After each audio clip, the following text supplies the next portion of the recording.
RBSC Hindi ज्ञान के इस भाग में आपका बहुत बहुत स्वागत है। कक्षा 10 अनिवार्य हिंदी के अंतर्गत हम कवि सेनापति की व्याख्याओं का अध्ययन कर रहे थे,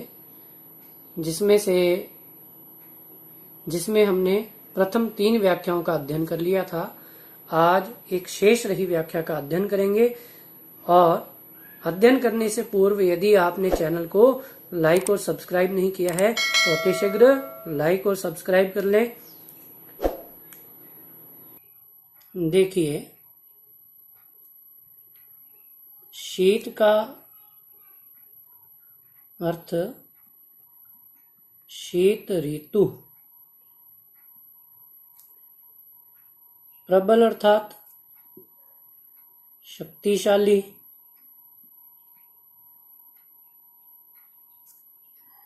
कोपी का अर्थ है क्रोध करके, चढ़ियों का अर्थ है चढ़ाई करना, और दल अर्थात सेना। देखिए, प्रसंग में ये कह सकते हैं कि प्रस्तुत काव्यांश के माध्यम से कवि सेनापति ने शीत ऋतु की आक्रमणकारी स्थिति का चित्रण किया है। कवि कहता है कि शीत ऋतु की शक्तिशाली सेना ने क्रोधित होकर जन सामान्य पर चढ़ाई कर दी है, अर्थात अपने प्रकोप को प्रदर्शित करना प्रारंभ कर दिया है। निबल का अर्थ है निर्बल हो जाना या कमजोर होना।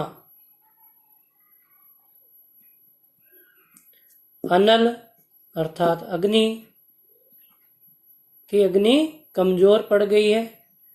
गयो सूरी अर्थात सूर्य। सियराय का अर्थ है ठंडा होना,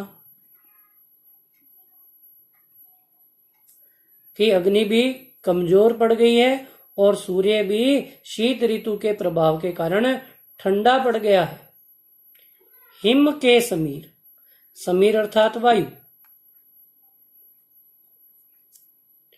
तेई बरसे विषम तीर, कि शीत ऋतु में हिम के समान चलने वाली ठंडी हवा ऐसे प्रतीत हो रही है कि जैसे वह शीत ऋतु की शक्तिशाली सेना द्वारा चलाए गए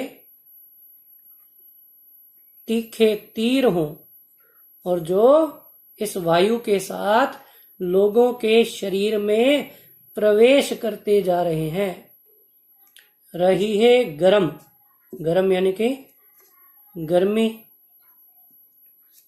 भवन यानी भवन। कोनन में यानी कि कोनों में।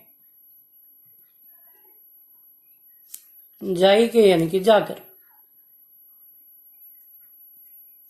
कवि कहता है कि इस शीत ऋतु के भय से गर्मी भी भवन के कोणों में जाकर छिप गई है।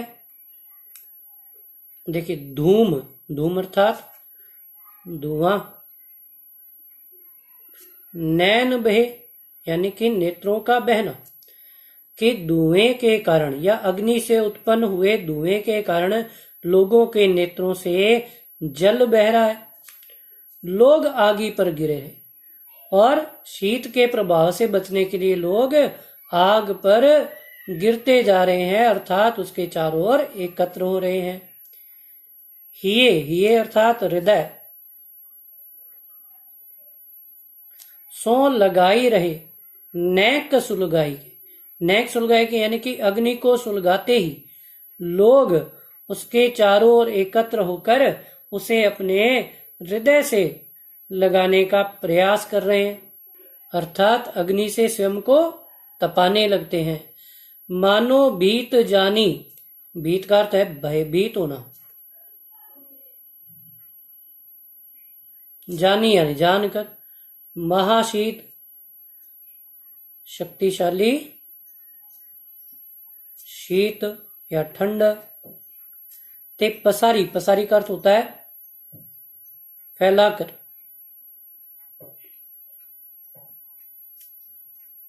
पानी अर्थात हाथ, छतिया की छाह राख्यो, पाउक, पाउक यानी कि अग्नि की।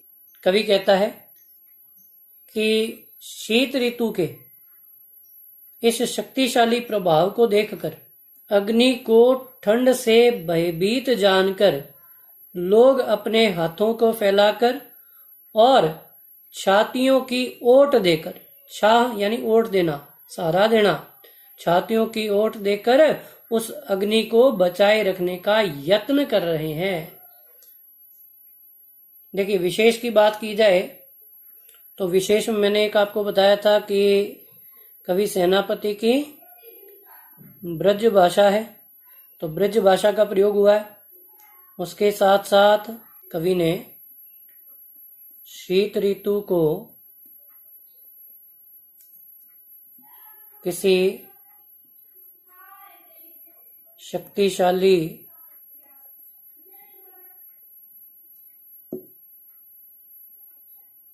सेना का रूप दिया है और अनुप्रास अलंकार का प्रयोग जैसे सूरी सिय राय के सवर्ण की आवृत्ति है, बरसे विषम तीर, तो इसमें बवर्ण की आवृत्ति है, तो यहाँ पर भी आपका अनुप्रास अलंकार है। तो इसी के साथ साथ आपकी कवि सेनापति की व्याख्याएं समाप्त होती हैं। आशा करता हूं कि व्याख्या आपको भली भांति समझ में आई होंगी। आगे के भाग की जानकारी अगले वीडियो में प्राप्त करेंगे। धन्यवाद।